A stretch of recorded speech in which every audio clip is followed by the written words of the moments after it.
Tata capital IPO இது ஒரு India லெவலில் எல்லாரும் பேசப்படுற பெரிய ஐபிஓ. இந்த ஐபிஓவை பை பண்ணலாமா வேணாமான்னு நிறைய பேருக்கு கேள்வி இருக்கிறோம். அதுக்கான பதில் தான் இந்த வீடியோ. ஸ்டாக் மார்க்கெட் ரிலேட்டடான வீடியோஸ்க்காக என் சேனலை ஃபாலோ பண்ணிட்டு சேவ் பண்ணி வச்சுக்கோங்க. டாடா கேபிட்டல் ஐபிஓ அன்லிஸ்டடே கிட்டத்தட்ட 1 இயருக்கு மேலேயே இருக்கும். அன்லிஸ்டட் ஷேர்ஸை பற்றி நான் வீடியோ பண்ணும்போது டாடா கேபிட்டல் ஐபிஓ, என்எஸ்சி இந்த மாதிரி அன்லிஸ்டட் ஷேர்ஸ் எல்லாமே நல்லா இருக்கும் நாங்கள் சொல்லியிருந்தோம். அதில் நிறைய பேர் பை பண்ணியிருந்தாங்க. அப்போ பை பண்ண ப்ரைஸ் வந்து 1000 1200 இந்த ரேஞ்சில் இருந்துச்சு. ஆனால் இப்போ ஐபிஓ ரிலீஸ் பண்ண போகிறாங்க. இந்த ஐபிஓட ப்ரைஸ் பேண்ட் வந்து 310 326 அப்பர் ப்ரைஸாக இருக்க போதும். டாடா கேபிட்டல் ஐபிஓ நீங்கள் அப்ளை பண்ணிக்கலாம். October 6 October 8 இந்த டைம்ல உங்களுக்கு ஐபிஓ ஓப்பன்ல இருக்கும். மார்க்கெட்ல வந்து October 11 லிஸ்ட் ஆகும். அன்லிஸ்டட் ஷேர்ஸ்ல நீங்க ஆல்ரெடி வாங்கியிருந்தீங்கன்னா மோர் தென் 55% லாஸ் தான். பட் நீங்க ஒரு பேனிக் இல்லாம நீங்க அப்படியே ஹோல்ட் பண்ணுங்க. கண்டிப்பா இந்த ஸ்டாக் வந்து 1 or 2 இயர்ஸ்ல ஹை போகிறதுக்கு நிறைய பாசிபிலிட்டிஸ் இருக்கும்.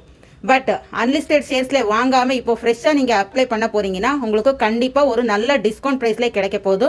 கண்டிப்பா நீங்க இதை அப்ளை பண்ணிக்கலாம். அப்படி யாரெல்லாம் டாடா கேபிட்டல் ஐபிஓ வந்து அப்ளை பண்ண போறீங்கன்ட்டு கமெண்ட்ல சொல்லுங்க.